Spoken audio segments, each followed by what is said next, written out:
DeFi की दुनिया में टोकन की कीमत एक ही दिन में 10 गुना बढ़ सकती है, लेकिन शून्य पर गिरना या बंद होना रातों रात भी हो सकता है। कुछ लोग खूब पैसा कमाते हैं जबकि कुछ सब कुछ गंवा देते हैं। लेकिन सवाल ये है कि आप कैसे तय करें कि कौन सा प्रोटोकॉल ज्वाइन करने लायक है?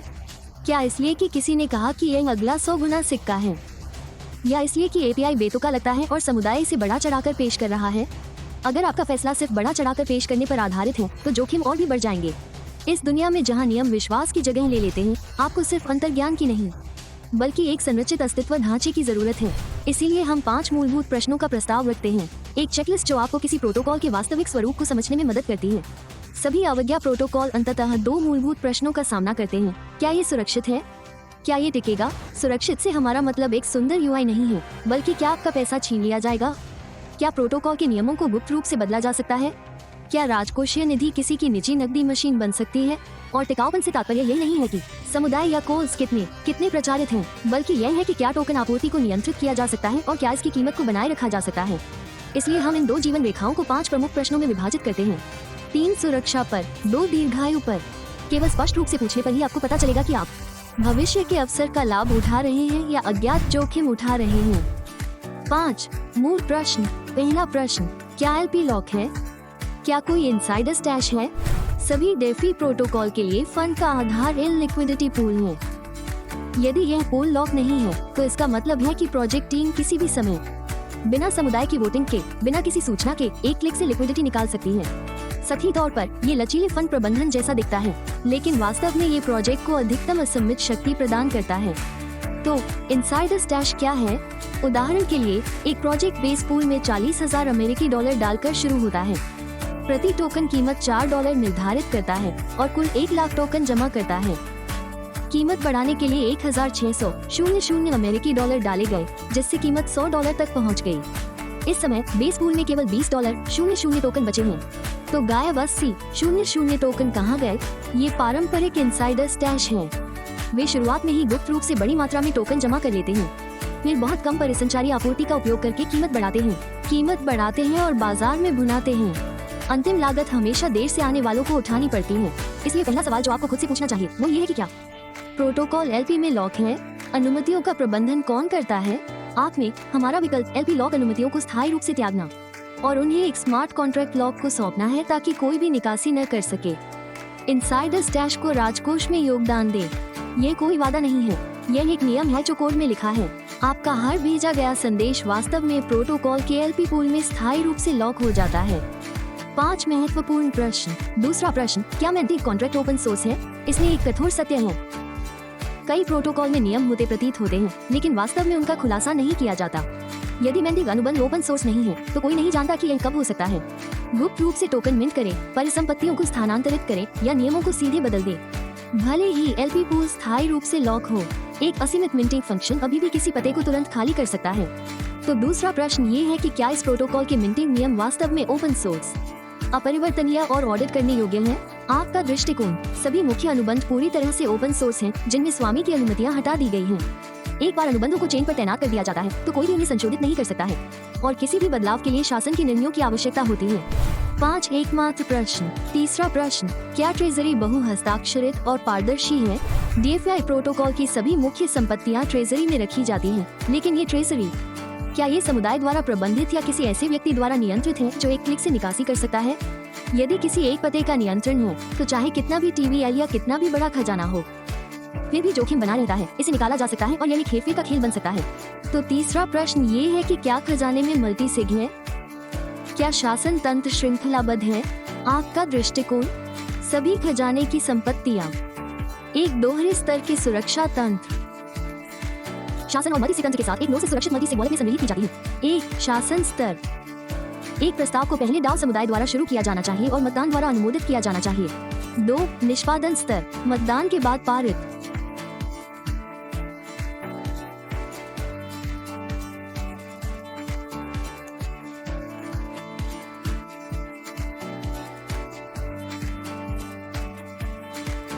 एल्गोरिथम गैर स्थिर सिक्का क्या है? डेफी की दुनिया में टोकन को मोटे तौर पर 3 प्रकारों में विभाजित किया जा सकता है। पहला, फीड समर्थित स्थिर सिक्के जैसे USDC और USDT। जिनकी कीमतें एक अमेरिकी डॉलर से जुड़ी होती हैं, जो फिएट रिजर्व द्वारा समर्थित होते हैं और मूल्य में अपेक्षाकृत स्थिर होते हैं।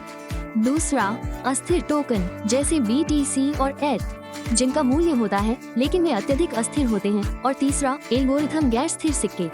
वे फेक नहीं होते और नहीं उनके पास कोई भौतिक संपार्श्विक होता है। उनकी कीमत स्वतंत्र रूप से तैरती रहती है, लेकिन उसे बाजार पर नहीं छोड़ा जाता। इसके बजाय ऑन प्रोटोकॉल तंत्रों, मिंटिंग, बनिंग, बायबैक, विक्रय दबाव के माध्यम से वे आपूर्ति और मांग को समायोजित करके कीमत को एक गतिशील सीमा में स्थिर करते हैं। इसीलिए इसे एल्गोरिथम नॉन स्टेबल कॉइन कहा जाता है। इसका उद्देश्य एक अमेरिकी डॉलर पर स्थिर होना नहीं है, बल्कि अपने तंत्रों के माध्यम से लचीले ढंग से स्थिर करना है। जैसे कोई विमान अशांति का सामना करता है, लेकिन समग्र उड़ान पथ नियंत्रणीय रहता है। आप बिल्कुल इसी डिजाइन को अपनाता है। पेग नहीं, बल्कि मॉड्यूल के माध्यम से कीमत को समायोजित करता है, संरचना के माध्यम से स्थिर करता है, शिलींग या प्रचार के माध्यम से नहीं।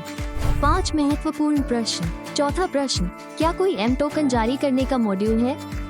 यदि आप डेफी प्रोटोकॉल को राष्ट्रीय अर्थव्यवस्था मानते हैं, तो इसका टोकन जारी करने का तंत्र उस देश के केंद्रीय बैंक जैसा है।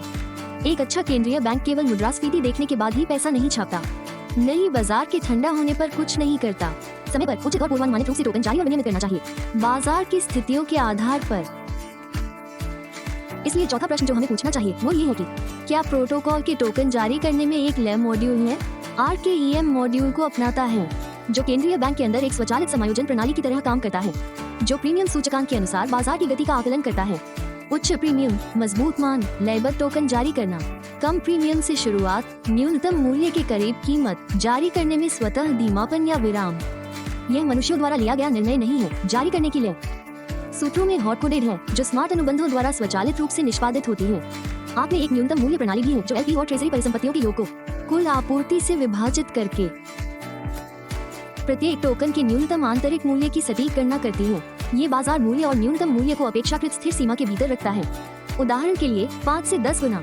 अंतिम लक्ष्य 3 चीजें हैं: मुद्रास्फीति को नियंत्रित करना, प्रोत्साहनों को स्थिर करना और दीर्घकालिक सहमति बनाए रखना।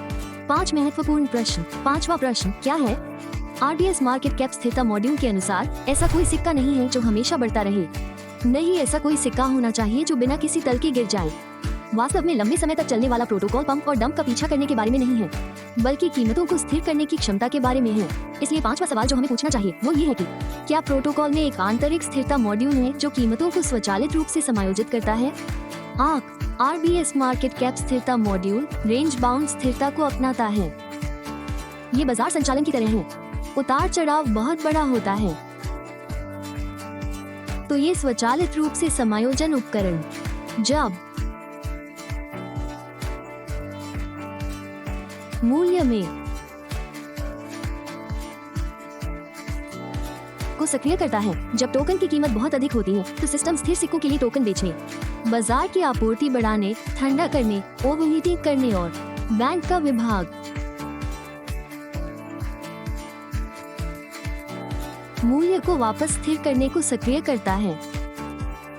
यदि LP पूल के स्थिर सिक्के अपर्याप्त हैं और कीमत गिरती है, तो RBS ट्रेजरी स्थिर सिक्कों को LP पूल में स्थानांतरित करता है। यदि LP पूल में बहुत अधिक स्थिर सिक्के हैं और कीमत बढ़ जाती है, तो RBS LP पूल के स्थिर सिक्कों को वापस ट्रेजरी में स्थानांतरित करता है। RBS अनुबंध मॉड्यूल के माध्यम से LP और ट्रेजरी पर्याप्त स्थिर सिक्का भंडार बनाए रखते हुए एक साथ जुड़े हुए हैं। जैसे ही बाजार बदलता है, RBS सक्रिय हो जाता है, जैसे ऑटो पायलट उड़ान पथ को सही करता है। अंतिम लक्ष्य एक निश्चित मूल्य बनाए रखना नहीं है, बल्कि यह सुनिश्चित करना है कि मूल्य में उतार चढ़ाव हमेशा सिस्टम द्वारा निर्धारित नियंत्रणीय सीमा के भीतर रहे। तंत्र को समझें और आप जोखिम का अंदाजा लगा सकते हैं। सही प्रश्न पूछें और आप आत्मविश्वास के साथ भाग ले सकते हैं। आज हम सिक्के की कीमत को नहीं, बल्कि प्रोटोकॉल के अंतर्निहित क्रम को देख रहे हैं। कई प्रोटोकॉल अभी भी एक चरण में अटके हुए हैं, केवल एक अनुबंध, एक एकल पूल जिसमें कोई लिंकेज नहीं है। LP पूल और ट्रेजरी के बीच बुलबुले, फटने या क्रैश को संभालने में असमर्थ नियंत्रण उपकरणों के बिना वे गर्म होने पर बढ़ते हैं और ठंडे होने पर ढह जाते हैं। लेकिन एक भी 3 आर्किटेक्चर जैसे आग को 5 स्मार्ट मॉड्यूल द्वारा एक स्थिर चक्र बनाने के लिए बनाया गया है। 1 EM जारी करने वाला मॉड्यूल प्रीमियम द्वारा लय को समायोजित करना, आपूर्ति और मांग को स्थिर करना। 2 RBS स्थिरता मॉड्यूल अस्थिरता को नियंत्रित करने के लिए ऊपरी और निचली दीवारें मूल्य को संरक्षित करना। 3 treasury module governance plus multi पारदर्शी संपत्ति के साथ। 4 मॉड्यूलर डिजाइन स्टेकेबल, अपग्रेड करने योग्य और विकसित करने योग्य। 5 विकेंद्रीकृत शासन। Protocol hard coded on chain, नियमों पर आधारित विश्वास। ये प्रचार ठंड और भावनाओं द्वारा समर्थित खेल नहीं है, बल्कि बुनियादी सिद्धांतों, तंत्र और पारदर्शिता पर निर्मित एक सभ्यता प्रयोग है। 5 आत्मा प्रश्न आपको निर्णय नियमों का एक ढांचा देते हैं। ये गारंटी नहीं देता कि आप हमेशा लाभ कमाएंगे, लेकिन यह आपको सबसे खतरनाक ब्लैक होल से बचने में मदद करता है। केवल स्पष्ट रूप से पूछकर क्या आप दूर जा सकते हैं? आप जिस चीज में भाग ले रहे हैं वो सिर्फ उभरती हुई डेफनी परियोजना नहीं है, बल्कि अनुबंधों में लिखी गई और संरचना द्वारा संचालित वित्तीय व्यवस्था है। 5 मूल प्रश्नों को समझकर आप जान पाएंगे कि कौन से प्रोटोकॉल वास्तव में विश्वसनीय हैं, न कि वे जो प्रचार, भय या भावनाओं पर आधारित हैं, बल्कि वे जो खुले और पारदर्शी नियमों, अपरिवर्तनीय तंत्रों और हमेशा सत्यापन योग्य V3 संरचनाओं पर आधारित हैं। आप नियमों के एक ऐसे समूह पर निर्भर करता है जिसे ऑन चेन रखा जा सकता है, ऑडिट किया जा सकता है और दीर्घकालिक रूप से बनाए रखा जा सकता है। आपको समझे और आप आत्मविश्वास से निवेश कर सकते हैं और लंबी अवधि तक टिके रह सकते हैं।